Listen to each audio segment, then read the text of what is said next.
Assalamualaikum warahmatullahi wabarakatuh. Perkenalkan, nama saya Rika Dwi Wulandari, NIM 193141132 dari kelas 3D PGMI IN Surakarta. Pada kesempatan kali ini saya akan menjelaskan materi mata kuliah metodologi studi Islam yang bertemakan mendamaikan logika, normalitas, dan historis dalam studi agama Islam. Kajian studi agama di era digital ditandai semakin menjamurnya berbagai macam perspektif dalam memahami agama. Hal ini dimulai sejak adanya diferensi yang tegas antara agama dan studi agama. Ditambah lagi dengan neoparadigma bahwa agama kini tidak hanya sebagai ritual serta hubungan antara hamba dengan sang kholik, tetapi juga agama diletakkan pada suatu nalar baru, yaitu agama sebagai diskursus. Implikasinya terjadinya perbedaan cara pandang dalam memahami agama sebagai diskursus. Di antara nalar studi agama itu adalah nalar normativitas dan historis. Adanya logika, normativitas dan historis belakangan ini memunculkan banyak manfaat demi perkembangan konstruksi agama ke depan. Namun, di sisi lain, perbedaan tools pada bentuk logika berpikir implikasi kepada jurang pemisah antara mazhab normatif dan mazhab historis. Selanjutnya adalah problem psikologis umat Islam dalam memahami agama. Problem psikologis umat Islam dalam memahami agama adalah terjadinya benturan pemikiran dalam stul yang berbeda. Bahkan tidak jarang metodologi dalam memahami ajaran agama terjadi pemisahan yang tegas dan ekstrim. Hal ini tampak jelas dalam kurun peradaban Islam. Relasi antara ahli kalam dan filsufus Muslim tidak pernah bersahabat, termasuk terjadinya polarisasi antara teolog dan ahli fikih, antara Islam formatif dan Islam substansif. Hal ini senantiasa terjadi dalam pergumulan keilmuan Islam. Selanjutnya adalah nalar normativitas. Dialektika dalam memahami studi agama yang berada normativitas tentunya didukung oleh agamawan, teolog, ahli fikih, dan ahli tafsir klasik. Pembacaan normatif mengacu pada teks-teks keagamaan dan mengambil istimbat dari teks keagamaan dengan metode penafsiran yang telah ada. Metode ini ditandai dengan berbagai macam aturan dalam kaidah penafsiran Al-Quran ala klasik. Metode tafsir ini juga diiringi dengan syarat dan ketentuan penafsir seperti saleh, dabit, dan semisalnya.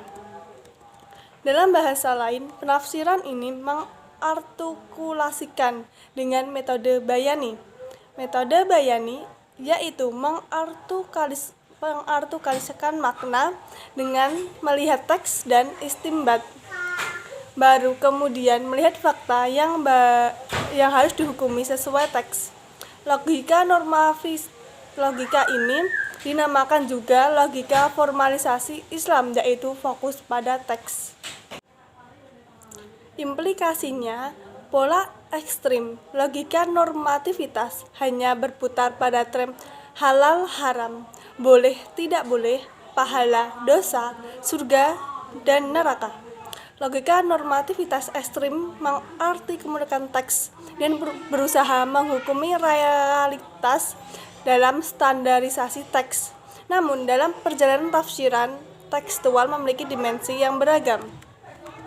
Selanjutnya adalah ciri logika berpikir ekstrim normatif adalah yang pertama, menjadikan teks sebagai sumber hukum yang tidak bisa diganggu-gugat. Yang kedua adalah menjadikan ulama masa lampau sebagai standar yang tidak bisa diganggu-gugat, sekalipun dalam ranah sosial kemasyarakatan. Yang ketiga adalah teks tidak bisa diubah, hanya realitas yang bisa diubah mengikuti teks. Selanjutnya adalah kelemahan dari logika normatif ini adalah yang pertama, anti realitas.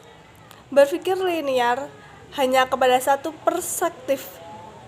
Yang kedua adalah nalar normatif sangat berhati-hati terhadap tergelincirnya mereka kepada logika-logika historis hingga pada tatanan ekstrim mereka tidak menerima logika kontekstualis. Dan yang ketiga adalah satu hal yang tidak dapat dipungkiri adalah kita tidak menolak adanya pluralitas bahasa. Selanjutnya adalah nalar historitas. Logika historitas muncul karena kegelisahan beberapa ilmuwan terhadap realitas umat yang tidak kunjung selesai karena hanya mengandalkan teks sebagai hardcode. Saat ini kitab tidak bisa menjawab problematika umat. Menurut logika ini, agama tidak hanya diartikan dalam hubungan antara sang hamba dengan Tuhannya saja, namun agama meliputi dimensi kesadaran manusia akan lingkungan sosial, kesadaran mencari asal-usul agama, dan pemenuhan ketenangan jiwa, serta bagaimana untuk hidup dalam ranah etika sosial dan pemenuhan jasmani. Adapun ciri dari logika historis ini adalah yang pertama, melihat fakta sebagai hardcode dengan problem-based thinking. Yang kedua, mengakui bahwa kitab suci memiliki nuansa multi-interpretasi. Dan yang ketiga, meyakini bahwa proses menjawab problematika realitas ini berlangsung terus-menerus dengan berbagai macam perspektif seperti filosofis, antropologis, sosiologis, dan lain sebagainya. Sedangkan kekurangan dari historis ekstrim ini adalah yang pertama, menjadikan fakta sebagai standar dan objek diskursus. Yang kedua, ekstrim nalar empiris historis dengan pemikiran yang memaksa untuk mengaji fakta dengan sudut pandang yang berbeda. Sedangkan yang ketiga adalah ada hal yang perlu diperhatikan oleh kaum ekstrim, yaitu pendekatan keilmuan agama melalui pendekatan empiris melewati batas kewenangannya. Selanjutnya adalah upaya mendamaikan nalar historis dan nalar normatif. Upaya pendekatan ini perlu dilakukan dengan berbagai alasan, di antaranya adalah yang pertama, mengartikulasikan teks tanpa melihat realitas, hanya menjadikan teks sebagai gagasan dan bukan sebagai wawasan, apalagi sebagai problem kehidupan manusia.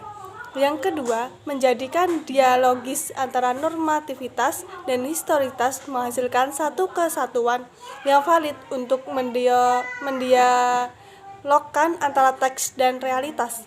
Yang ketiga adalah antara normativitas dan historitas merupakan upaya integralistik tanpa penomoran. Artinya, logika ini berjalan sebagaimana mestinya tanpa ada satupun yang didahulukan.